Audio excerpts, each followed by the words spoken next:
Morning, আশা করি আপনারা সবাই খুব ভালো আছেন। আমিও খুব ভালো আছি। আজকে অনেক সকাল সকাল উঠেছিলাম। সকাল সকাল উঠে এই যে ডাইনিং রুমের যে ফ্যানটা দেখছেন সেটা একবার পরিষ্কার করেছিলাম, পরিষ্কার করা দেখিয়েছিলাম এই ভিডিওতে। আর আজকে আর একবার একটুখানি টাচ আপ দিয়ে দিয়েছি, মানে ওই কারণে অত বেশি পরিশ্রম হয়নি পরিষ্কার করতে। আর সামনের ঘর যে দেখছেন লিভিং রুমের, সেই ঘরের ফ্যানটা অনেকটাই নোংরা হয়েছিল। ওই ঘরে আমার হাজব্যান্ড কাজ করছে, তো কাজ করতে যাওয়ার বসার আগেই আমি তড়িঘড়ি করে ওই ঘরের ফ্যানটাও পরিষ্কার করে দিয়েছি। আর এইখানে যে ব্যালকনির সঙ্গে যে রুমটা অ্যাটাচড রয়েছে সেই ঘরের ফ্যানটাও পরিষ্কার করে দিয়েছি। এই ঘরের ফ্যানটা অত নোংরা হয় না, কারণ এই ঘরটাতে ফ্যানটা তো বেশি চালানো হয় না, ওই কারণে অনেকটাই পরিষ্কার থাকে। কিন্তু বাকি ঘরের ফ্যানগুলো অনেকটাই নোংরা হয়ে যায়। আর আমার হাজব্যান্ড পেছনে যে ঘরটা রয়েছে সেই ঘরে কাজ করে, ওই ঘরের ফ্যানটাও পরিষ্কার করে দিয়েছি। শুধু এখন বাকি আছে এই বেডরুমের ফ্যানটা তো অনেক নোংরা হয়েছে। কালো বলে অতটা বোঝা যায় না, কিন্তু ভালো মতোই নোংরা হয়েছে। তো এই ঘরের ফ্যানটা পরিষ্কার করে তারপর বেডশিটটা চেঞ্জ করব। ওই কারণে এই ঘরটা শুধু এখনও পর্যন্ত পরিষ্কার করা হয়নি। বাকি সমস্ত ঘর আমি ভালো করে ঝাড়ু দিয়ে মুছেও দিয়েছি। তো অনেকটাই কাজ হালকা হয়ে গেছে। এই কাজগুলো আমি আর ক্যামেরার সামনে করিনি, কারণ খুব অসুবিধা হয়, নাহলে ক্যামেরা নিয়ে কাজ করতে গরমের মধ্যে, তো ওই কারণে একবারে করেছি। তাহলে এবার ব্রেকফাস্ট করব। চা বিস্কুট তো একবার খেয়ে নিয়েছি, এবার ব্রেকফাস্ট করব। ব্রেকফাস্টে আমি পোহা বানাবো, আর লাঞ্চের জন্য সয়াবিনের তরকারি করব, ডাল করব, আর একটা কিছু করব। নিরামিষ খাবো আজকে। এ কদিন পুরো মাছ মাংস ডিম পরপর খেয়েছিলাম, ওই কারণে আজকে একদম নিরামিষ খাওয়ারই চেষ্টা করব। আর আমার চুলগুলো কীরকম উস্কো হয়ে গেছে সব ধুলোবালি ঘেটে। তো এই হলো ব্যাপার। তো পরে আবার আপনাদের সাথে দেখা করছি।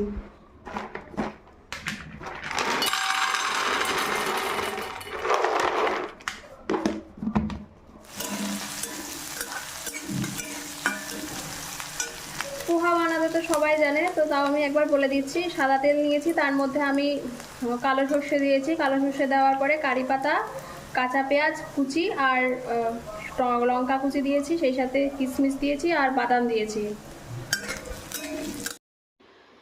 এখানে পোহা চিড়েটাকে আমি নুন চিনির জলে 3-4 মিনিটের জন্য ভিজিয়ে রেখেছিলাম, তারপরে জল ঝরিয়ে নিয়েছি।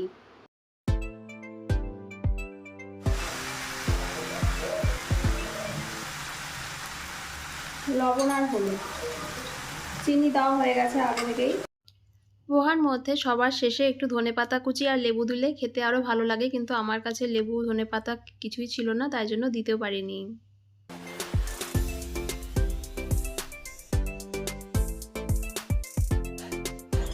আজকে পোহার মধ্যে হলুদের পরিমাণটা একটু বেশি হয়ে গেছে, হলুদের গন্ধ করছে। তাহলে খুব অল্প একটু হলুদ দিই।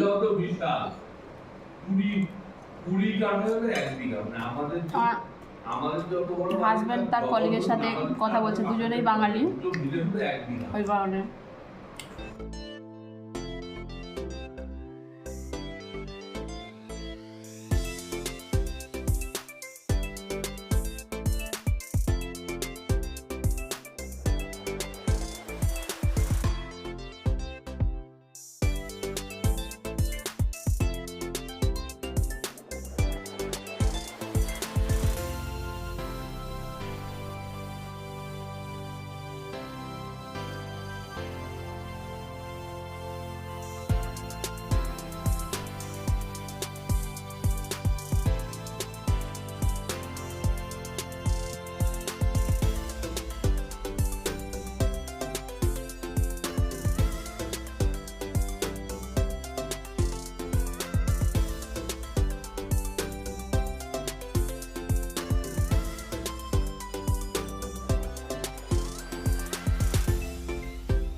আজকে আশা করি ওয়াশিং মেশিনে কোনো প্রবলেম হবে না, জলের ফোর্সও ভালো আছে, ফাস্ট ওয়াশ হচ্ছে। এটা বিছানার চাদর আছে। আর সমস্ত ঘরের ফ্যান পরিষ্কার করা হয়ে গেছে, এই ঘরের, তারপরে বেডরুমেরটাও পরিষ্কার করে নিয়েছি, সামনের ঘরেরটাও পরিষ্কার করা হয়ে গেছে। মানে কাল রাতের বেলাতেই আমি এটা ভেবে শুয়েছিলাম যে ফ্যানগুলো সব ঘরের ফ্যান পরিষ্কার করে নেব। তো আজকে এগুলো করেছি সকালবেলা ঘুম থেকে উঠেই। তো এখন অনেকটা রিল্যাক্সড ফিল হচ্ছে। মানে আমি যে কাজগুলো করব বলে ঠিক করি, পরের দিন সেই কাজগুলো করার পর নিজেকে বাবা দিতে মন চায়। আর এই ঘরের কাজগুলো এগুলো আমিই করি, আমার হাজব্যান্ড এতে অতটা এক্সপার্ট নয়। মানে আমিও তো আগে করতাম না, আমার মাই করতেন, কিন্তু বিয়ের পর থেকে আমি করি। তো এখন একটুখানি রেস্ট নিই, তারপরে যাব লাঞ্চ বানাতে। তো একটু আগে আবার হাজব্যান্ড বললো যে, প্রথমে ভেবেছিল আজকে ওর অফিস যাবে, তারপরে বললো যে না যেতে লাগবে না। তো এখন আবার বলছে যে না একটু দরকার আছে, যেতে লাগবে। তো এই কারণে এখনও অফিসে যাবে। তো আমার তো অলরেডি ভাতটা চালটা ভিজিয়ে রেখেছি। তো সয়াবিনের তরকারি করব, আর ডাল যদি পারি করব, না তো রাতের বেলা করব। আমার তো একবার দিয়েই মোটামুটি ভালো মতো খাওয়া হয়ে যায়। এই আগে জামা কাপড়টা কাচুক, আমি একটু মানে ঘেমে গেছি, মুঠোপাটি করে কাজ করেছি। তো মানে সব ঘরের ফ্যান পরিষ্কার করে তারপর ঘরটা ঝাড় দিয়ে ভালো করে ঘরটা সব মোছাও হয়ে গেছে, বেডরুমটা মুছে দিয়েছি।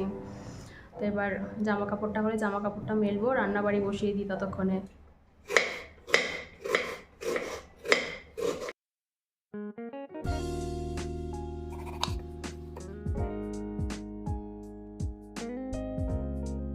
চুলের পেছনটা পুরো ভিজে গেছে, ওই কারণে আবার চুলটা খুলে রেখেছি। ডালটা করেই নিই এখন।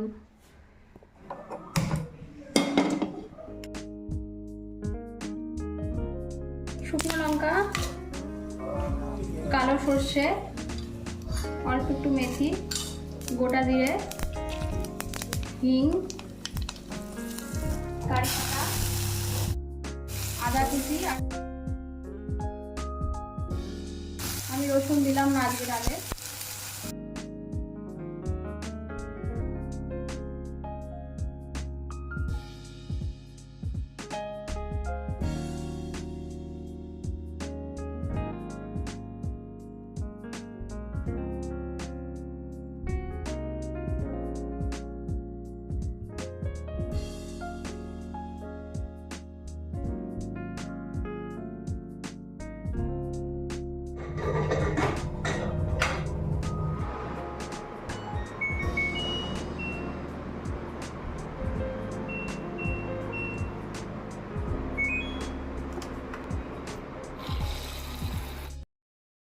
জামা কাপড়গুলো লাস্ট ওয়াশ হওয়ার সময় আমি এক ঢাকনা কমফর্ট ফেব্রিক দিয়ে দিই, এতে জামা কাপড় দিয়ে খুব সুন্দর একটা গন্ধ বেরোয়।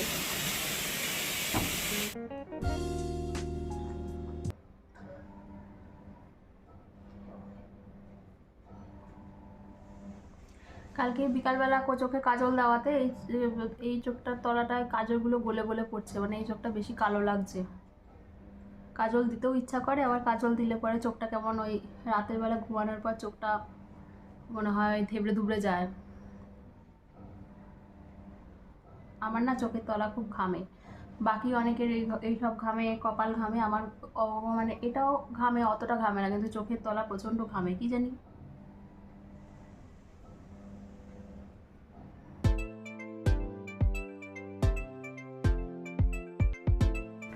সয়াবিনটা ভালো করে ধুয়ে নিয়ে এর মধ্যে জলটা চিপে নিয়ে তার মধ্যে আমি একটুখানি সর্ষের তেল, লবণ আর হলুদ মাখিয়ে রেখে দেবো 10 মিনিট মতো, তারপরে এটা ভেজে নেব। সর্ষের তেল দিলাম,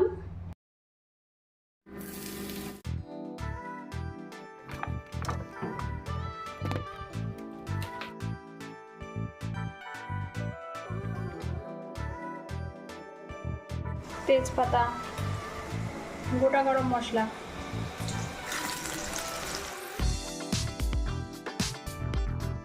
এর মধ্যে একটা পেঁয়াজ, আদা আর রসুন পেস্ট রয়েছে, আর একটা কাঁচা লঙ্কা দিয়ে পেস্ট বানিয়ে রেখেছি।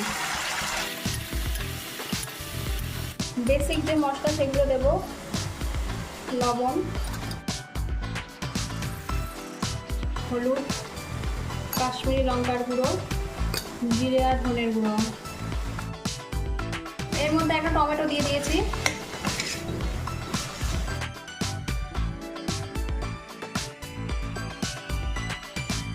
সয়াবিনের তরকারিতে আমি অল্প করে একটু টমেটো কেচাপ দিই, এতে সয়াবিনের টেস্ট অনেকটা বেড়ে যায়।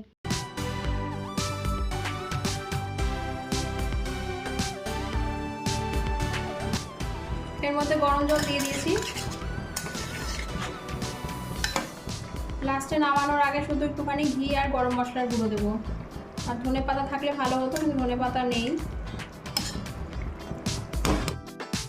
ধনে পাতা নেই, তাই একটু কসুরি মেথি দিয়ে দিলাম।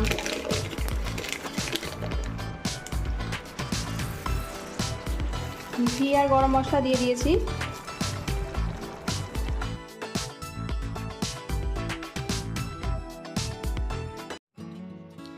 এটা হলো নৈবেদ্যের ধূপ কাপ। আমি এই ধূপ কাপটাই বেশিরভাগ ইউজ করি। এটার খুব সুন্দর গন্ধ।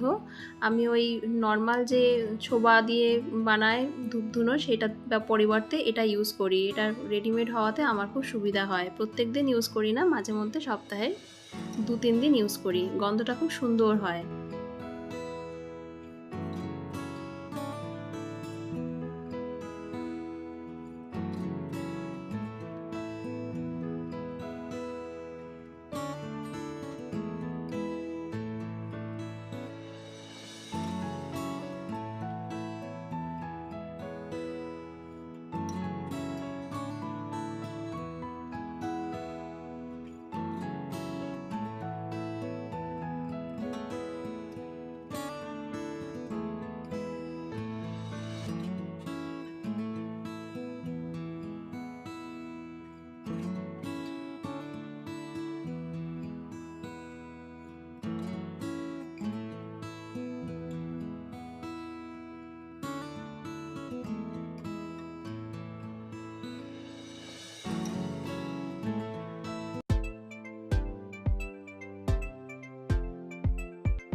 ব্যালকনিতে যে চাদরটা মেলে দিয়েছিলাম সেটা শুকিয়ে গেছে, তো সেটা আবার তুলে রাখছি।